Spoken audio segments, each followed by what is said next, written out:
बिस्मिल्लाहिर्रहमानिर्रहीम अस्सलाम वालेकुम डियर स्टूडेंट्स। आज के लेक्चर में हमने डिस्कस करना है चैप्टर 9 का एक ऐसा क्वेश्चन जो कि इम्पोर्टेंट है और मुश्किल भी नहीं है।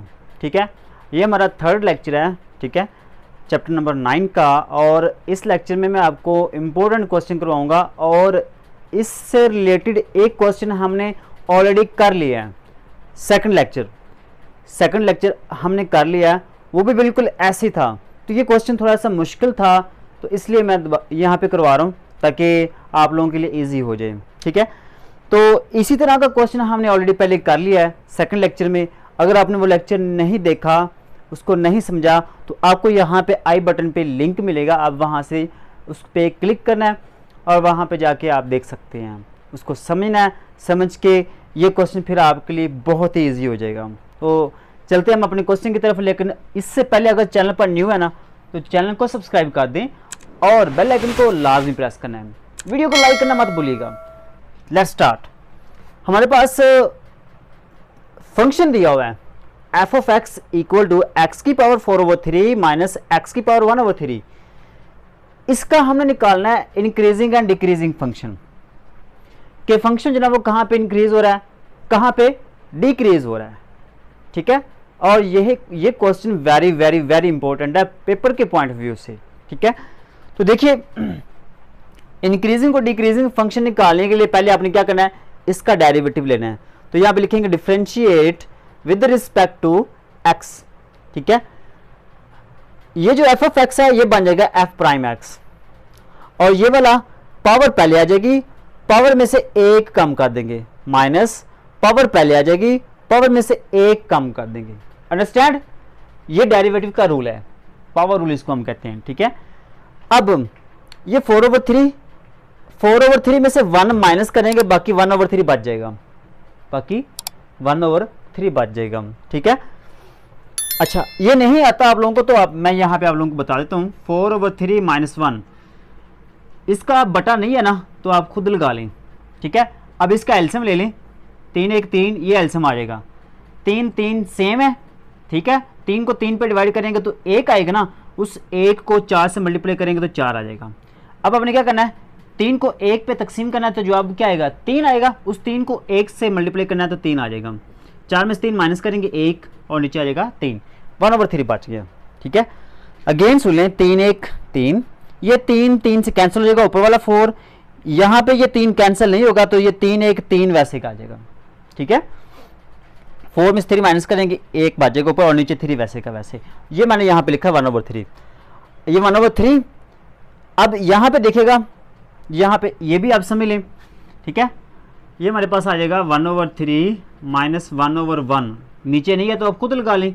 3 1 3, ये एलसीएम आ जाएगा। 3 3 ये सेम है, ऊपर वाला 1 आ जाएगा, 3 3 से कट जाएगा। ठीक है, ऊपर वाला 1, यहाँ पे 3 कटेगा नहीं, फिर क्या होगा, ये 3 को 1 से मल्टीप्लाई कर देंगे, 3 1 3, -3 में से 1 निकाल दें, बाकी -2 बच जाएगा, तो -2/3, वो मैंने यहाँ पे लिख दिए हैं। अब हमने क्या निकालना है, क्रिटिकल पॉइंट्स। क्रिटिकल पॉइंट्स निकालने के लिए हमने क्या करना है, फर्स्ट डेरिवेटिव को इक्वल टू 0 पुट करना है। ठीक है, फर्स्ट डेरिवेटिव हमने निकाला, ये वाला यहाँ पे आ जाएगा। अब यहाँ से ये जो 1/3 है ना, ये कॉमन आ जाएगा। अब ये 3 इधर आके यहाँ पे डिवाइड हो रहा है, 3 इधर आके मल्टीप्लाई हो जाएगा। जब 0 के साथ 3 मल्टीप्लाई होगा तो ऑटोमेटिकली वो 0 हो जाएगा, यहाँ पे 1 रह जाएगा। 1 हम लिखें या ना लिखें, क्योंकि 1 को 4 से मल्टीप्लाई करेंगे 4 आएगा, 1 को 1 से मल्टीप्लाई करेंगे तो यहाँ पे 1 नहीं आएगा। ठीक है, अच्छा अब क्या करना आपने, ये जो वैल्यू है ना, इसकी पावर माइनस में है, इसको आपने प्लस में करना है। प्लस होगी, प्लस कैसे करेंगे, इसको बटे के नीचे लेकर आना है। ठीक है, बटा तो दिया नहीं होगा, आपने क्या करना है, इसके नीचे खुद 1 लिख लेना है, जिसका बटा ना दिया गया हो उसका आपने खुद लिख लेना है। ठीक है, अब आपने इसको प्लस करना है। प्लस कैसे करेंगे, नीचे वाली वैल्यू ऊपर, ऊपर वाली वैल्यू नीचे आ जाएगी। अंडरस्टैंड, ले जी। उसके बाद आपने क्या करना है, ये सारी जो वैल्यू है ना माइनस वाली, इसको आपने राइट साइड पे लेकर आना है। जब इसको राइट साइड पे लेकर आएंगे तो ये प्लस की हो जाएगी। ठीक है, चलिए अब आपने क्या करना है, ये जो x की पावर 2/3 है ना, ये वाली वैल्यू x की पावर 2/3 यहाँ पे डिवाइड हो रही है। जब इसको हम इस साइड पे लेकर आएंगे, ठीक है, लेफ्ट साइड पे, तो ये मल्टीप्लाई होगी। यहाँ पे डिवाइड हो रही है, इस साइड पे लेकर आएंगे तो ये इसके साथ मल्टीप्लाई हो जाएगी। अंडरस्टैंड, चलें जी। अब देखिए ये x और x ये सेम है, अगर ये वाली वैल्यू सेम हो तो ऊपर वाली पावर जो ना ये ऐड होती है। दोबारा इस बात को समझ लें, अगर ये वाले बेस सेम हो ना, x सेम है, तो ऊपर वाली पावर इनकी ऐड हो जाती है। ठीक है, तो ऊपर वाली पावर ऐड हो जाएगी 1/3 2/3, इनको ऐड कर देना है। अब नीचे इनका सेम है 3 और 3, ऊपर वाला आपने सिंपल ऐड कर देना, 1 + 2 3 हो जाएगा। नीचे वाली वैल्यू सेम हो तो ऊपर वाली आपने सिंपली ऐड कर लेनी है, 1 + 2 3 3/3 आ जाएगा। तो ये 3 3 से कट जाएगा और यहाँ पे क्या रह जाएगा 4x, ये 4 इधर आके डिवाइड हो जाएगा। ये हमारे पास क्रिटिकल पॉइंट आ गया। अब इस क्रिटिकल पॉइंट की मदद से हमने इंटरवल्स निकाल लेने हैं। इंटरवल कैसे निकालेंगे, -∞ से स्टार्ट करना है, ये वाला पॉइंट आएगा -∞ और ये वाला, उसके बाद दोबारा फिर आपने ये पॉइंट लिखना है, इसके बाद +∞। -∞ +∞ तो लाजमी आता है पॉइंट ये इंटरवल्स में। जब इंटरवल बना रहे हो तो -∞ से स्टार्ट करना और +∞ पे एंड करना है। -∞ के बाद हमारे पास वैल्यू सिर्फ एक है ना, तो -∞ के बाद ये लिखना है, दोबारा फिर आपने ये लिखना है, उसके बाद +∞। ठीक है, चलें जी। अब यहाँ पे ये वैल्यू -∞ और 1/4, -∞ और 1/4, इसका मतलब क्या है कि x 1/4 से छोटा, x की वैल्यू आपने लेनी है 1/4 से छोटी वैल्यू लेनी है। कौन सी, 1/4 से छोटी वैल्यू लेनी है, कोई भी ले लें। तो वो मैंने -1 लिया है, 1/4 से छोटी वैल्यू 0 भी है। कौन सी है, 0 भी है। तो यहाँ पे 0 पे जो ना वो फंक्शन जो ना तो इंक्रीज होगा ना डिक्रीज होगा। ठीक है, उसको हम कहते हैं सैडल पॉइंट। क्या कहते हैं, सैडल पॉइंट। यहाँ पे 0 मैंने नहीं लिया, यहाँ पे 0 पे वैल्यू जो ना वो इसकी 0 आएगी। यहाँ पे x की जगह पे 0 0 पुट करेंगे तो ये सारा 0 हो जाएगा। जब हम फंक्शन जहाँ पे 0 हो जाए सारा, वहाँ पे उस पॉइंट को हम कहते हैं सैडल पॉइंट। तो यहाँ पे वो नहीं निकालेंगे हम। ठीक है, तो 0 वैल्यू मैंने ली, -1 ली है, तो यहाँ पे -1 लिखा। ठीक है, तो -1 लिखेंगे तो यहाँ पे देखिएगा -1 पुट करना है, यहाँ पर x यहाँ पे -1 पुट करना है, तो यहाँ पे भी -1, यहाँ पे भी -1 आ जाएगा, बाकी वैल्यू सेम है। अब क्या करना है आपने, -1 की पावर 1/3, यहाँ पे ऊपर देखिए 1 है और 1 एक ऑड नंबर है। कौन सा, एक ऑड नंबर है।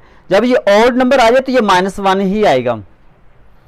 यहाँ पे देखिए पावर इवन नंबर है 2, और जब पावर इवन नंबर हो तो ये माइनस प्लस में कन्वर्ट हो जाता है। अंडरस्टैंड। अच्छा, अब ये -1 को 4/3 से मल्टीप्लाई करेंगे, -4/3, और ये -1/3 आ जाएगा। नीचे वाली वैल्यू सेम है, ऊपर वाली सिंपली आपने ऐड कर लेनी है, 4 और 1 5 हो जाएगा। ये माइनस माइनस प्लस नहीं करना, प्लस आपने उस वक्त करना जब आप 4 को 1 से मल्टीप्लाई करेंगे तो 4 ही आएगा ना, फिर आप प्लस कर सकते हैं। लेकिन यहाँ पे हम इनको ऐड कर रहे हैं, जब आप ऐड करेंगे तो ये माइनस माइनस ही रहेगी। आपने 4 + 1 5 करना है। ठीक है, अंडरस्टैंड। चलें जी, उसके बाद आपने क्या करना है, यहाँ पे नेक्स्ट इंटरवल ले लेना है। इस इंटरवल में आपने चेक करना है +∞ 1/4। ठीक है, ये दूसरा इंटरवल है। आपने यहाँ पे x की वैल्यू 1/4 से बड़ी लेनी है। x की वैल्यू कौन सी, 1/4 से बड़ी लेनी है। तो 1/4 से बड़ी वैल्यू कौन सी है, 1/4 से बड़ी वैल्यू 1 है, 2 है, 3 है, 4 है, वो कोई भी ले लें। मैंने यहाँ पे 1 लिखा है, यहाँ पे जहाँ पे -1 लिखा था वहाँ पे 1 लिख लेना है। ठीक है, तो यहाँ पे देखिएगा, यहाँ पे +1 है तो ये प्लस ही आएगा, +1, और +1 को 4/3 से मल्टीप्लाई करेंगे 4/3। यहाँ पे +1 है तो ये +1 ही आएगा, +1 को 1/3 से मल्टीप्लाई करेंगे तो 1/3 आएगा। तो नीचे वाली वैल्यू सेम है, 4 - 1 आ जाएगा, 4 में से 1 माइनस करेंगे 3/3 1 आ जाएगा। तो ये 1 मैंने यहाँ पे लिख दिया। देखिए अब यहाँ पे -5/3 आया था ना, तो यहाँ पे लामत कौन सी, माइनस की, तो यहाँ पे लिखेंगे। यहाँ पे प्लस आया तो यहाँ पे प्लस लेंगे। अगर यहाँ पे माइनस हो तो यहाँ पे आप लिखना डिक्रीजिंग फंक्शन, अगर यहाँ पे प्लस हो तो यहाँ पे आप लिखना इंक्रीजिंग फंक्शन। आई होप कि आप लोगों को इसकी समझ आई होगी। चैनल को लाजमी सब्सक्राइब कर दीजिएगा और वीडियो को लाइक करना मत भूलिएगा। मिलते हैं नेक्स्ट लेक्चर के साथ, तब तक के लिए अल्लाह ने